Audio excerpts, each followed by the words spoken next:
The shuttle touched down on the landing platform of Colony Luma 9, its engines releasing a soft hum that echoed through the cold metal floor. The doors opened with a quiet hiss and Ryan stepped out. He had dreamed about this moment for months. It was his first assignment off Earth, and though the idea of living on a faraway colony filled him with excitement, he could not help but feel a small weight in his chest. Luma 9 was not what he expected. From the windows of the shuttle, he had imagined a bright colony full of people moving between glass buildings under the light of twin suns, but the world before him looked too perfect, almost too quiet. The sky was pale silver, the air clean and still. Buildings stood in neat rows connected by glowing paths. Everything was tidy, too tidy. Ryan walked toward the reception dome, carrying his small pack and tool case. As he entered, a few people inside turned to look at him. Their eyes followed him with a calm, almost curious expression.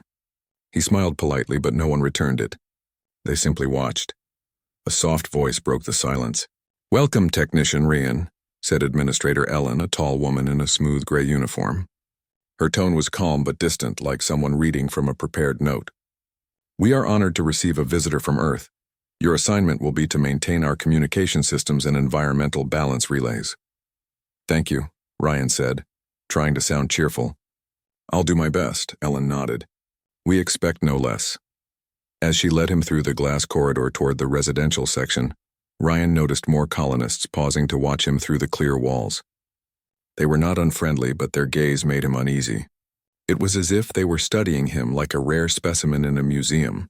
He finally asked, "Is something wrong?" Ellen turned her head slightly, her expression neutral. "Not at all. It is simply unusual to have an Earthborn visitor. You will find that our community values observation and understanding." Ryan nodded slowly, though the answer did not make him feel any better. His living quarters were small but comfortable. The window showed a wide view of the colony, the biodome filled with green light, the water towers shining like glass pillars. It was peaceful, yet the silence outside felt heavy. That evening, Ryan unpacked his things and set up his small workstation. The connection lines to the main communication grid ran below his floor. He checked the interface and found that the external connection was sealed. No signal could leave Luma 9. He made a note to ask about that later. When he stepped out to explore, the corridors were empty. Only soft lights guided his path.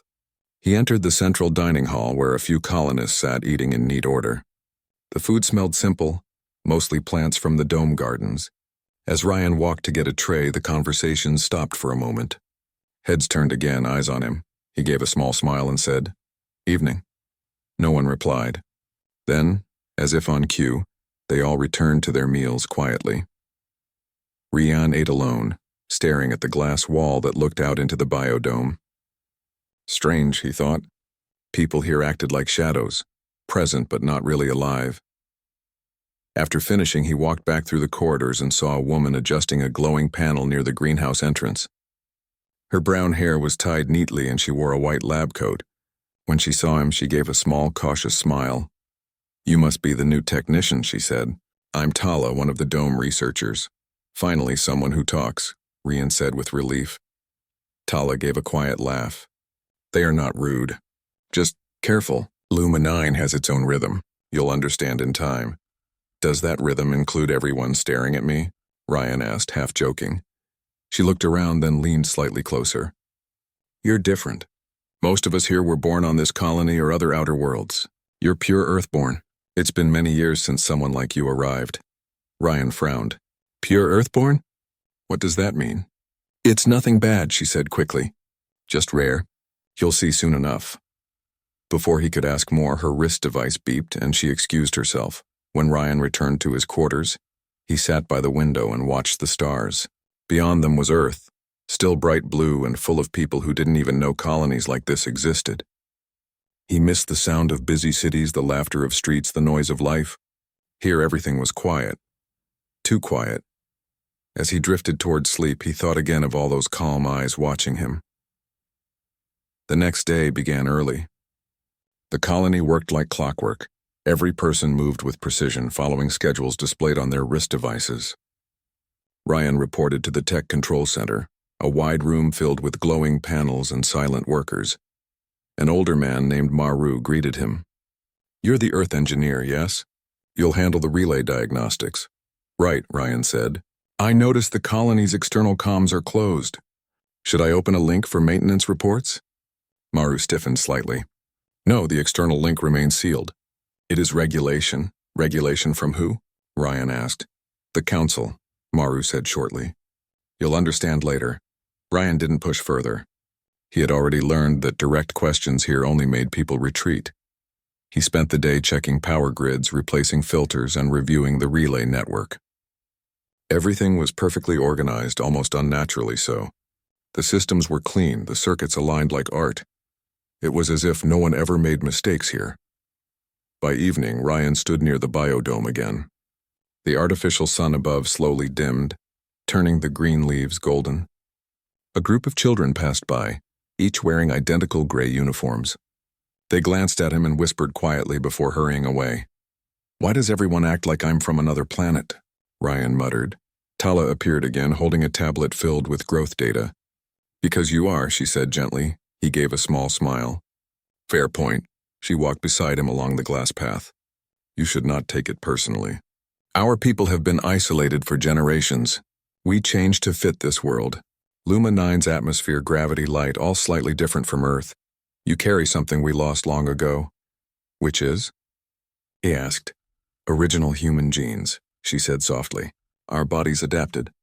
Yours didn't need to. Some see that as something special." Ryan laughed lightly. "So I'm a relic?" Tala smiled faintly. "Maybe. But some relics remind people who they used to be." Her words stayed with him long after she left. That night, while checking the outer dome sensors, Ryan noticed movement through the glass.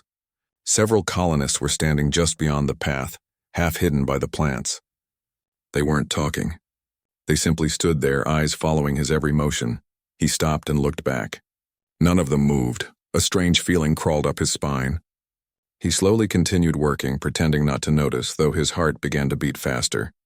When he finished, he turned again, but they were gone. Only the sound of the dome's soft air systems remained. Ryan hurried back to his quarters, trying to convince himself it was nothing. Maybe curiosity, maybe just his imagination. But as he lay on his bed, staring at the metal ceiling, he could not shake the image of all those quiet faces behind the glass. Why did they keep staring? Days passed and Ryan tried to blend in. He focused on his work, learned the layout of the colony, and even joined a small group for morning tasks. Still, the staring never stopped. Sometimes it was one person, sometimes many. They would pause mid-step, watching him until he left. He tried asking Maru about it, but the older man only smiled weakly and said, "They have their reasons. Soon you'll understand." Even Tala grew quiet when he asked again. She would only say, "You will know soon, Ryan. Everyone does once the time comes." The mystery grew inside him. It wasn't fear anymore, it was curiosity mixed with unease. He began keeping a private log, recording every strange detail, the sealed communications, the silent people, the perfect order of everything. Then one morning, as the colony's central bell echoed across the air, Ryan heard the administrator's voice broadcast through every speaker. "Attention all citizens of Luma 9, Ellen said, her tone calm but heavy. "Tomorrow we will begin the annual mating lottery. Attendance is mandatory." Ryan froze in place. Around him, the colonists stopped moving. Some smiled faintly, others exchanged quiet looks of excitement. "Mating lottery?" he whispered aloud. Every head turned toward him, every single one, eyes watching in silence. For the first time since he arrived, Ryan realized their stares were not just curiosity. They had been waiting for this moment. The next morning, the entire colony of Luma 9 felt alive with movement. The silence that Ryan had grown used to was replaced by a quiet buzz of voices. People walked in small groups toward the central square, their faces calm but full of something Ryan could not name. Excitement? Fear? Hope? He wasn't sure. The speakers all over the colony repeated the same message. All citizens report to the central square for the annual mating lottery. Attendance is required. Ryan followed the crowd, still not understanding what was happening. He had heard of lotteries before, but never something like this. The way everyone reacted made it sound like the biggest event of the year. When he reached the square, he saw hundreds of colonists standing in neat rows before a tall stage. At the center stood Administrator Ellen, her silver uniform shining under the dome lights. Behind her was a large device made of metal and glass. It looked like an old-fashioned lottery drum, the kind Ryan had seen in museums. Next to Ellen stood 2 council members. They looked serious and calm, their hands resting behind their backs. On the edge of the stage, a few guards stood watching silently, though their faces showed no emotion. Ryan found Tala near the back of the crowd. She was holding a small pad and trying not to meet his eyes. He stepped closer and whispered, "What is this? What's going on?" Tala glanced around carefully before answering. "It's a colony tradition. It decides who will pair with whom for the next generation." Ryan frowned. "You mean like families?" She nodded slowly. "Yes, families, partners, children, everything." Ryan's mouth opened slightly. "But that's a personal choice. People should decide that on their own." "Here," Tala said softly, "the colony decides. They believe balance and order come before personal choice. It's how they've kept peace for so long." Ryan shook his head. "That's not peace. That's control." Tala didn't reply. The crowd grew silent as Ellen raised her hand. The lights dimmed slightly. Her voice echoed through hidden speakers, calm and firm. "Citizens of Luma 9, she began. "Today marks the 29th mating lottery since our founding. This is how we preserve balance, unity, and the survival of our kind. Every citizen contributes to our future. Every name has meaning." People nodded slowly, some smiling with quiet pride. Ellen continued. "This year, however, the council has agreed to a historic change." A soft murmur spread through the crowd. "This year," she said, "for the first time in our colony's history, participants of Earth origin will be included." The words hung in the air like an echo. Ryan felt his chest tighten. He turned to Tala, who avoided his eyes. Slowly, hundreds of heads turned toward him. It felt like every breath in the dome had stopped. Ellen looked directly at Ryan, her expression gentle but unshakable. "Ryan of Earth, as an official resident of Luma 9, your name will be entered into the lottery. This is not only law but also an honor. Your heritage will strengthen the colony's line." The crowd began whispering again. Some looked curious, others amazed. Ryan could feel their stares burning into his back. He stepped forward a little. "Wait, I didn't agree to this," he said, his voice louder than he intended. Ellen's calm tone didn't change. "Participation is mandatory for all who live within the colony. You are part of us now." Ryan clenched his fist but forced himself to stay calm. "But this isn't right. I came here as a technician, not as—" He stopped before finishing the sentence. Ellen's expression softened. "You came as a human, and that is all that matters." Her words made no sense to him. The ceremony continued. One by one, names were drawn from the glowing drum. When each pair was announced, the crowd clapped politely. No one cried or protested. It was as if they were used to giving up control over their own futures. Ryan stood quietly, trying to process everything. He kept glancing at Tala, who looked tense and pale. After a long list of names, the device glowed brighter. Ellen touched a control panel beside it, and the final selection began. The light flickered, spinning faster and faster until it suddenly stopped. Ellen read the result from her screen. "Ryan of Earth."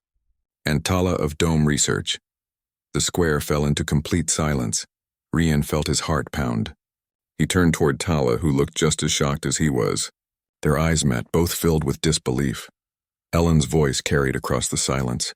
"The pairing is complete. Congratulations to you both."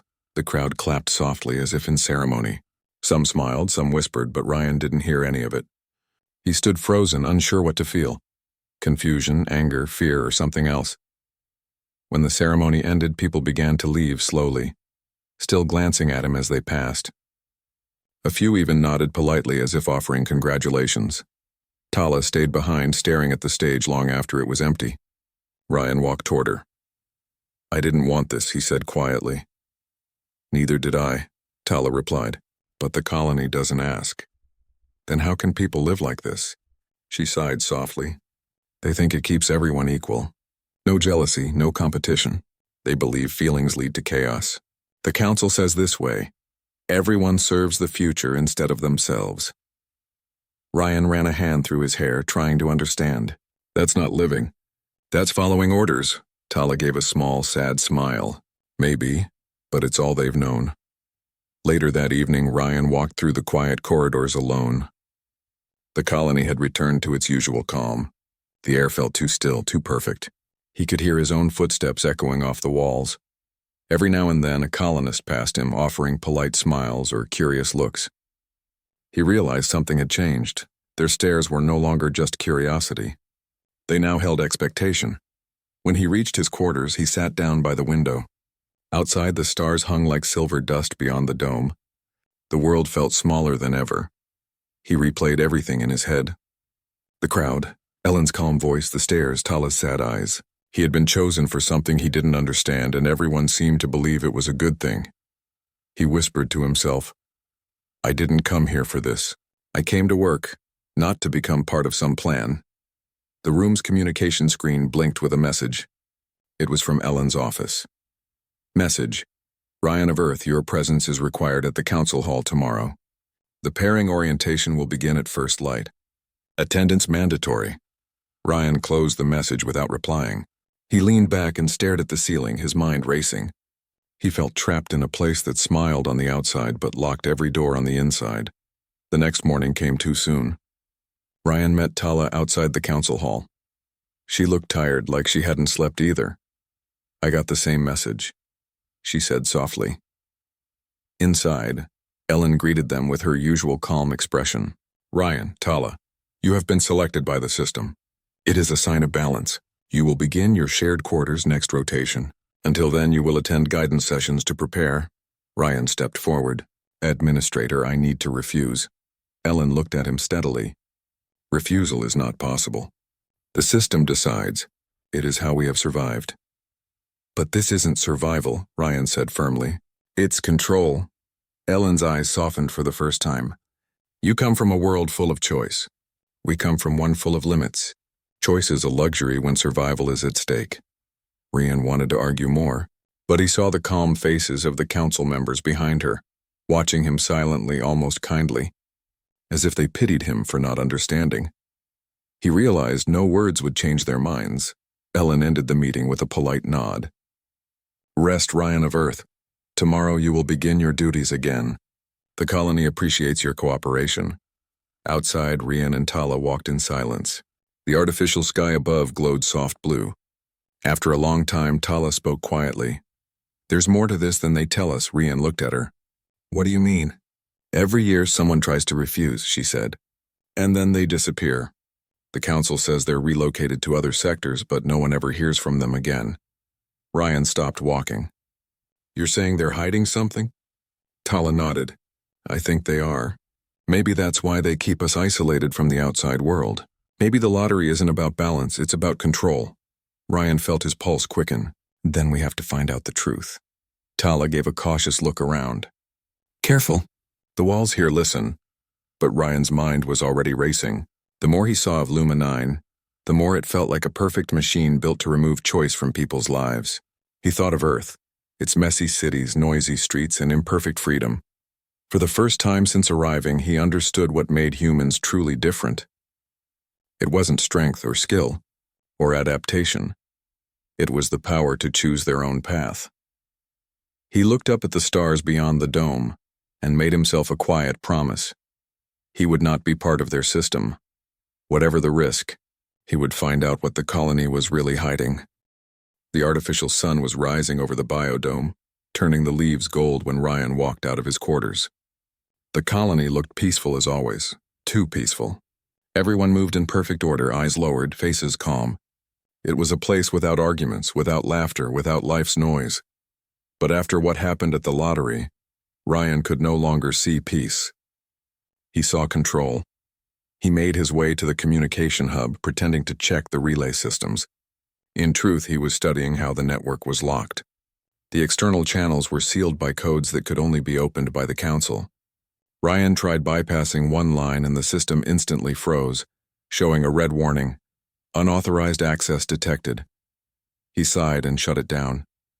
No wonder the colony had never sent messages to the outside world. No one could. As he left the hub, he saw Tala waiting near the walkway. She held 2 small cups from the Dome Cafe. "You look like you didn't sleep again," she said softly, handing him one. Ryan gave a tired smile. Hard to sleep when everyone keeps calling you an honor and a gift to humanity. Tala laughed quietly, though her eyes looked sad. The colony means well, but I know how it feels to be chosen for something you didn't ask for. He looked at her.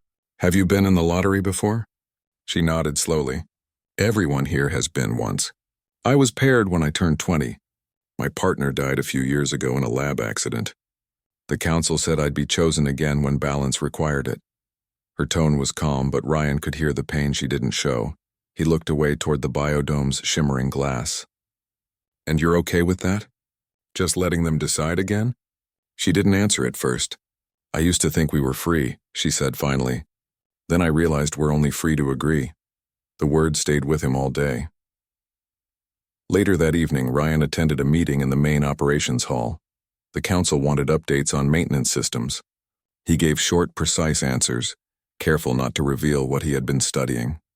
When the meeting ended, Administrator Ellen stopped him. Ryan, she said in her calm voice, you seem troubled. Ryan met her eyes. Wouldn't you be? I came here to work, not to be part of your breeding program. Ellen smiled gently. Our people survive through structure. Without it, we would fall into chaos. You of all people should understand. Earth has struggled for centuries to maintain order. There's a difference between order and control, he said. Ellen didn't argue. She only said, you may not understand now, but in time you will. Every life here has a purpose, including yours. Ryan turned and left. Her calm tone only made him more certain. She believed every word. That night, Ryan couldn't rest. He sat at his small desk looking at the blinking lights on his tablet. He kept thinking of Tala's words, of the stairs, of the silence that filled this place like air. He opened his log and began to write. The colony functions like a perfect machine.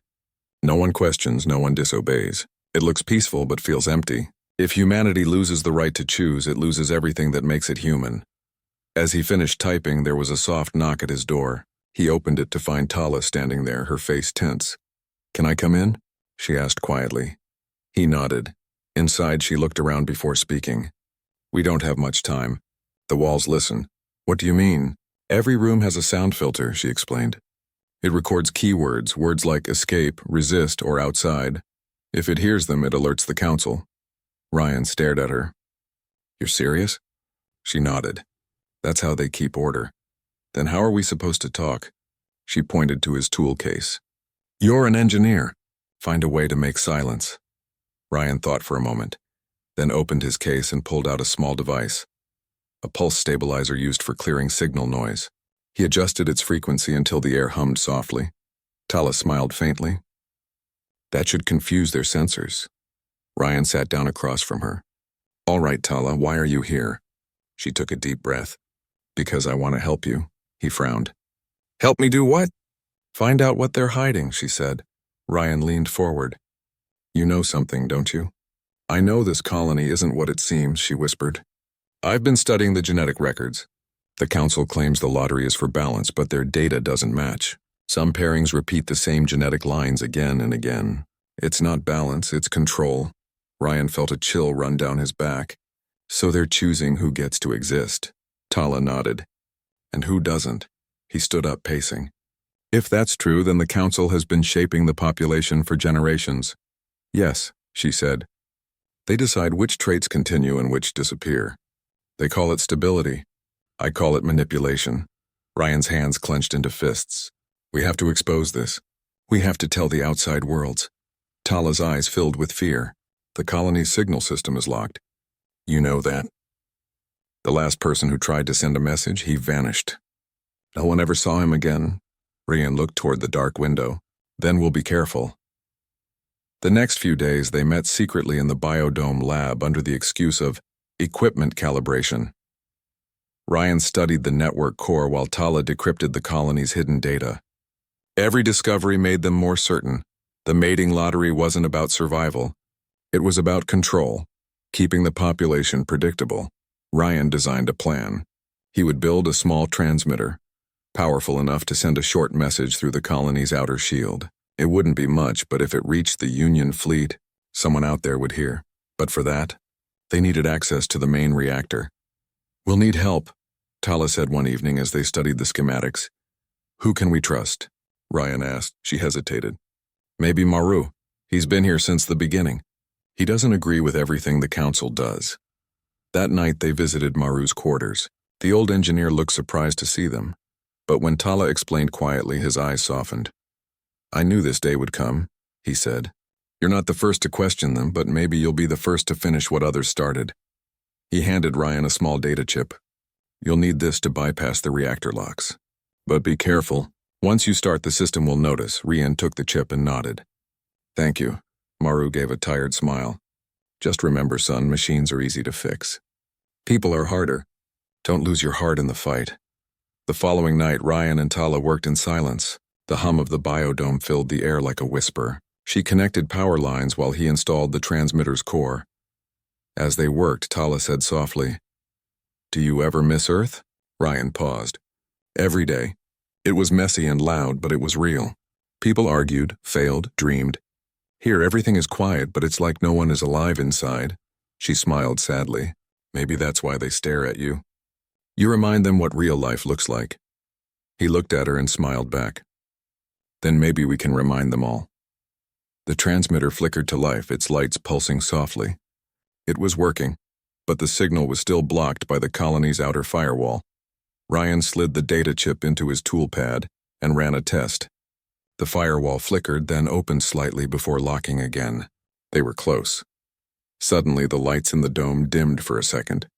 Tala froze. Did we trigger something? Ryan checked the screen. No, just power shift. We're okay, but deep inside he felt uneasy. The system might have noticed. Later, walking back through the corridors, Ryan saw colonists looking at him again. But this time their stares felt different. Not curious, not cold, almost hopeful. He didn't know if they somehow sensed what he was doing or if they were simply tired of silence too. When he returned to his quarters, a small message blinked on his screen. It was unsigned, just 4 words. You are not alone. Ryan stared at the words for a long time. He knew then that the colony was beginning to change. Some people wanted freedom, even if they were afraid to say it out loud. He closed his screen and looked out at the stars beyond the dome. Somewhere out there, humanity was still free. He just had to reach them. He whispered quietly. They think control is survival, but real survival is choice. The next morning, he met Tala near the biodome. Her face was tense but determined. Are you ready? She asked. He nodded. If we don't try now, we never will. They walked together toward the reactor sector, the place that powered the colony, and soon it would power their signal. Neither of them knew what would happen once they sent the message, but Ryan had already made his choice. He would not live as part of their system. He would remind them what it meant to be human. And as they stepped into the long metal corridor, the quiet hum of the reactor growing louder ahead, Ryan felt a strange calm settle inside him. Whatever came next, he was ready. The morning after the lottery announcement felt strange to Ryan. The colony looked normal on the outside. Workers repairing solar panels, drones carrying food crates, people walking to the greenhouse. But something had changed inside everyone. The way they looked at him was different now. Before it had been curiosity. Now it was expectation. He was not just a new technician anymore. He was a symbol, a piece of something bigger than himself. He tried to continue his work as usual, repairing air filters near the South Dome. But whispers followed him everywhere. When he entered the repair bay, the voices stopped. When he left, they started again. Ryan could feel the pressure building inside his chest. He wanted to shout at them, to ask why they accepted something so strange and cruel as the lottery. But he stayed quiet. He needed to understand more before acting. In the evening, he found Tala in the research lab. She was working alone, adjusting readings from a soil analyzer. The green lights on the console reflected on her face. When she saw him, she gave a tired smile. You shouldn't walk alone at night, she said softly. Some people are not happy that you spoke against the lottery. Ryan looked at her in surprise. I didn't speak against it. I only said I don't want to be part of it. In this colony, Tala said, that's the same thing. She turned off the analyzer and faced him fully. You are from Earth. Your words mean something different here. When you say no, they hear defiance. People have been silent for years. Now they see someone who refuses. Ryan sat on the nearby crate. Then I'll keep refusing. This isn't right. No one should be chosen like this. Tala looked around the lab before replying. It's not only about pairing people. The lottery keeps everyone under control. The leaders decide who can start families. It's a system to make people obey. Rian frowned. That's not how a human colony should be. We're supposed to be free. She nodded slowly. I used to believe that too. But this place is different. Generations have grown here under the same rules. Most people don't even question it anymore. Ryan's eyes went to the large dome window. Outside, the stars shimmered beyond the glass, cold and silent. Then maybe it's time they start. For the first time, Tala's serious face softened. You really mean it, don't you? You want to change this place? Ryan shrugged lightly. If no one tries, then we stay like this forever. Tala sighed and leaned against the console. If you really want change, we'll need help.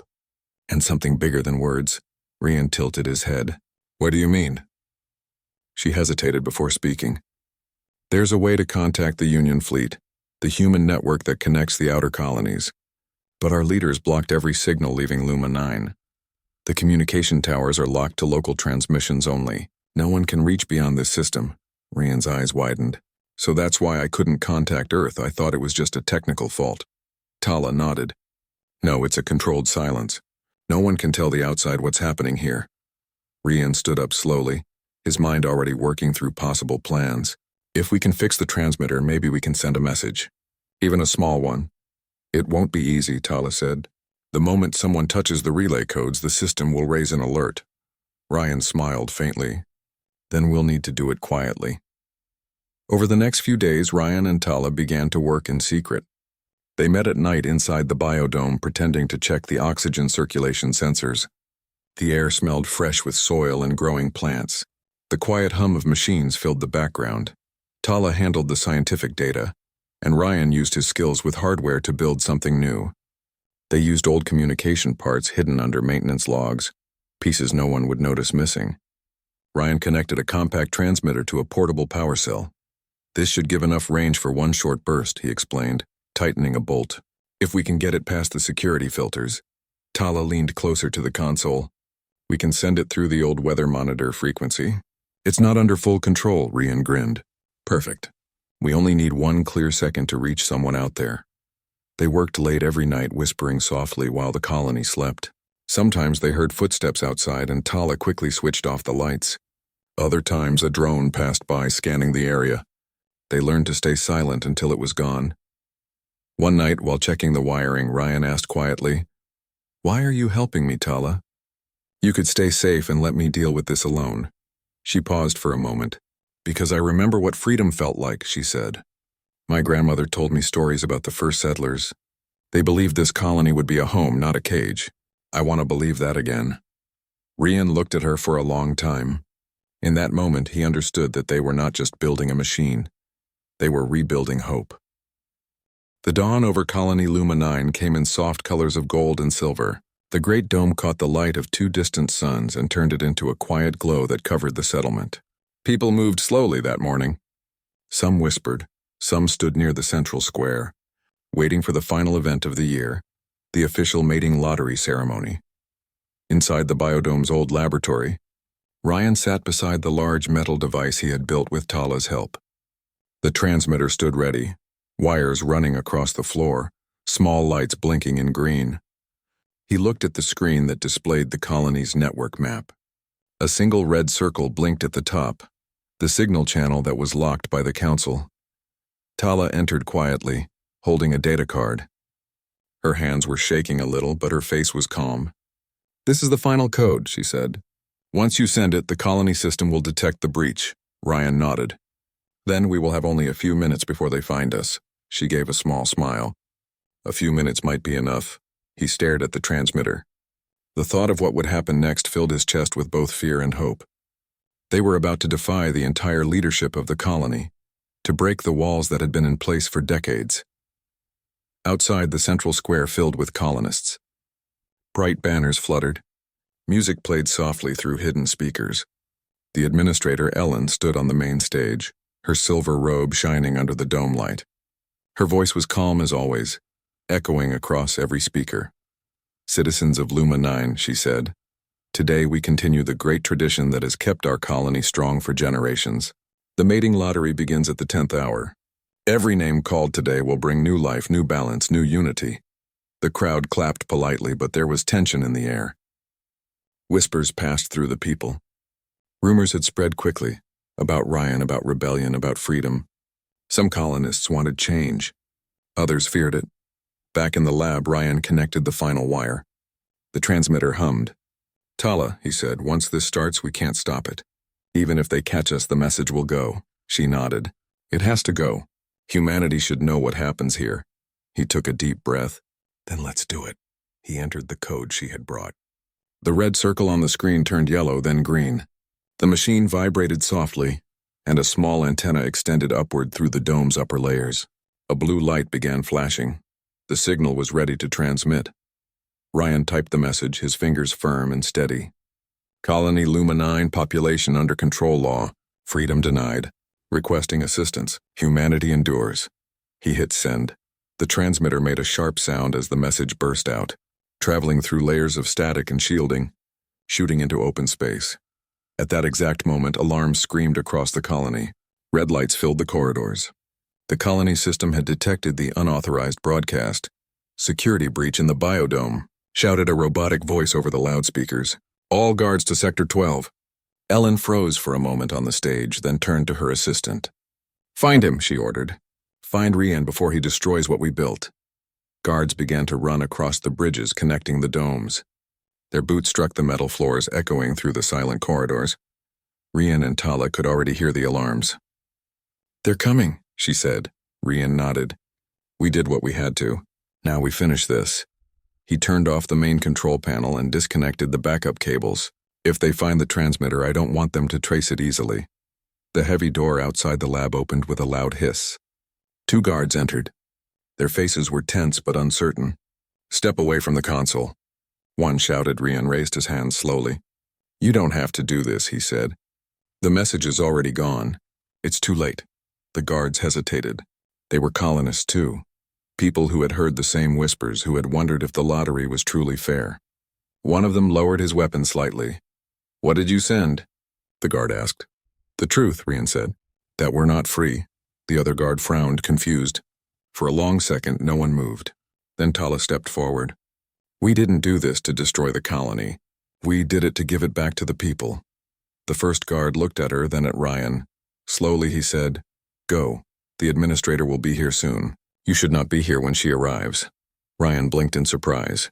"You'll help us?" The guard nodded once. "I have children. I don't want them to grow up under this system." Tala's eyes softened. "Thank you." They hurried out through a maintenance tunnel behind the lab. Outside, the sky above the dome shimmered with the faint light of the 2 suns. The alarms still screamed, but Ryan and Tala ran through the service corridors toward the outer airlock. They stopped beside the viewing window. Through it, they could see the open fields beyond the colony walls, the wide plains of pale grass, the silent beauty of the alien world. "Do you think the message reached them?" Tala asked quietly. Ryan looked up. "It has to. Even if the fleet is far, someone will hear it." Behind them, they could hear the sounds of pursuit again. Guards shouting, doors opening. Tala smiled faintly. "At least we tried." Ryan smiled back. "Humans always try." They were both tired, covered in dust and sweat, but there was peace in their eyes. Hours passed. The ceremony had begun without them. Ellen stood before the crowd, trying to keep control. "The system is stable," she declared. "The traitors have been captured." But her voice lacked its usual calm. Suddenly, every screen in the colony flickered. Static filled the air, and then a voice came through. A human voice from beyond the stars. "This is Union Fleet Command," it said. "Signal received from Colony Luma 9. Confirming request for assistance.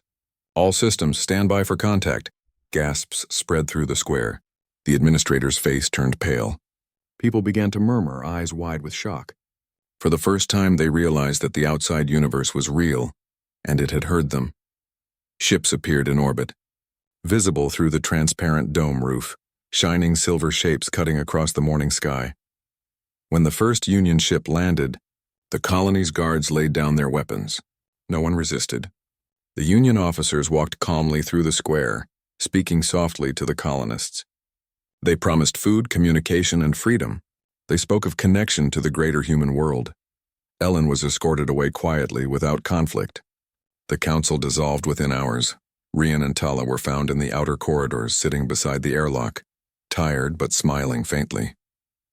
The officer who approached them saluted. "We got your message," he said. "You did well," Ryan simply nodded. It was time. Weeks later, the colony changed. The mating lottery was ended. People began choosing their own paths again. The outer fields were open to exploration. Children laughed freely. Music played at night in the central square. Rian walked through the streets with Tala, now calm and happy. The colonists greeted them with friendly smiles and no more staring, no more fear. Just simple gratitude. They stopped near the glass dome, looking at the stars beyond. "Do you ever miss Earth?" Tala asked. Rian thought for a moment. "Sometimes. But I think home is not a place. It's what we make together." She smiled softly. "Then maybe this can be our home." He nodded. "Yes. A real one." They stood there as the lights of the Union ships shone above the colony like distant constellations. For the first time since his arrival, Ryan felt completely free. The silence of the colony was no longer heavy. It was peaceful. The air carried hope, and as he watched the stars, he knew something simple but powerful, that no matter how far humans traveled, they would always carry their strength, their courage, and their will to be free. Humanity endures, always.